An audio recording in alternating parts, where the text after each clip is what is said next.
Mugo wa Kibiru, also known as Shege wa Kibiru, remains one of the most enigmatic and influential prophetic figures in the history of the Agikuyu people. Yet, despite his revered status, his legacy has not been free from controversy. Much of the debate surrounding him stems from the difficulty of separating myth from history. Modern scholars have often questioned the authenticity of his prophecies, arguing that his famous visions, such as the coming of white strangers and the iron snake, widely interpreted as the Kenya-Uganda Railway, may not have been divine revelations at all. Instead, they suggest these descriptions could have been informed by early reports from Kikuyu traders who had encountered foreigners along the East African coast. Further skepticism arises from the nature of oral tradition itself. Since Mugo wa Kibiru's story was passed down verbally across generations, critics argue that some of his prophecies may have been reshaped or refined over time to align more closely with events that had already occurred.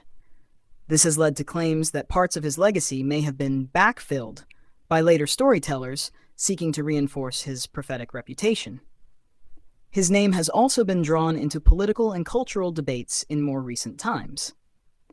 Some interpretations of his prophecies have been used to question the role of the Mau Mau uprising, with certain narratives suggesting that the armed struggle disrupted a divinely ordained timeline for independence that Mugo had foreseen. Others have pointed out how political actors occasionally invoke his prophecies to legitimize leadership or agendas, particularly in regions like Gitanguri, where his influence is still deeply felt. Additionally, his warnings about cultural change, such as future generations abandoning tradition and adopting foreign ways, have sparked discussion, with some viewing them as insightful foresight and others as resistance to inevitable social evolution. Despite these controversies, the story of Mugo Kibiru begins in deep mystery. According to Kikuyu oral tradition, he was discovered as a young boy wandering alone in the forest near Kariara in Muranga by a hunter named Kibiru. When questioned about his origins, the boy reportedly claimed that he had come from Ngai, the Kikuyu god, and that he had been in the forest in divine company. This extraordinary declaration set him apart from the very beginning.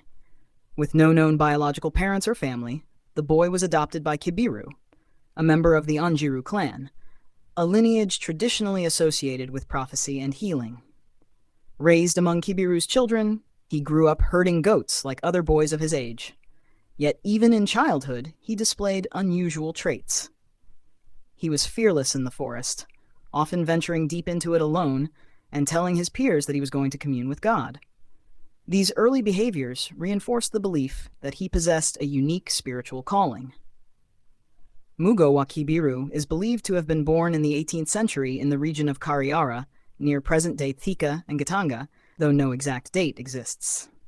He lived long before the arrival of colonial influence and formal Western education in Kenya. As a result, his knowledge and skills were shaped entirely by Kikuyu traditional systems. Within the Anjiru clan, he would have undergone a form of apprenticeship, learning herbal medicine, spiritual rituals, and the cultural teachings known as kirira. However, much of his wisdom was said to come not from human instruction, but from direct communication with Ngai, whom he claimed to encounter during his solitary journeys into the forest. As he matured, Mugo wa Kibiru became widely recognized as a Mugo, a healer, seer, and spiritual leader. His role in society was multifaceted. As a healer, he practiced traditional medicine using herbs and rituals believed to protect and restore the community. As a prophet, or Murathi, he gained fame for foretelling major events that would affect his people. Among his most well-known prophecies were the arrival of Europeans, the construction of the railway, and the eventual transformation of Kikuyu society under foreign influence.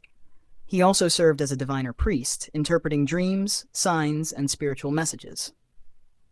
Tools such as a flute, said to have the power to control animals, and a hooked neck gourd used for divination were associated with his practice.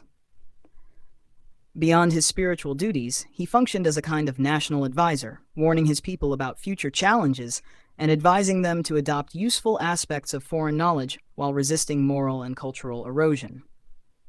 Unlike many historical figures, little is known about his personal romantic life. Oral traditions do not clearly document a wife or specific relationships, though some accounts suggest he may have had descendants. His strongest ties were to his adoptive family and the broader Agikuyu community, whom he guided spiritually. He lived much of his life in partial isolation, emerging when needed to deliver prophecies or perform rituals. Material wealth played little role in his life. He did not accumulate land or possessions in the modern sense. Instead, his legacy is tied to spiritual tools, sacred sites, and teachings. Locations such as the Mugumo tree in Thika and Githunguri-kia Wairera are closely associated with his prophecies. His true inheritance to the community lies in his body of prophetic teachings, often said to include 21 major prophecies that continue to shape cultural narratives. Mugo wa Kibiru's death, like his life, is surrounded by uncertainty. It is generally believed that he died of old age in the late 19th century, before many of his prophecies came to pass. Some traditions describe his tendency to disappear into the forest for long periods, leading to legends that his final departure may have been similarly mysterious.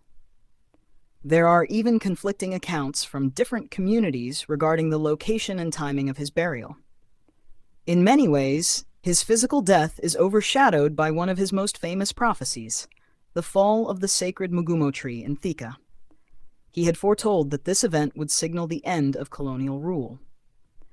When the tree finally fell in December 1963, coinciding with Kenya's independence, it cemented his place in history as a prophetic figure whose influence transcended generations. Today, Mugo wa Kibiru stands at the intersection of history, spirituality, and legend, a figure both revered and debated, whose life continues to inspire curiosity, belief, and critical reflection.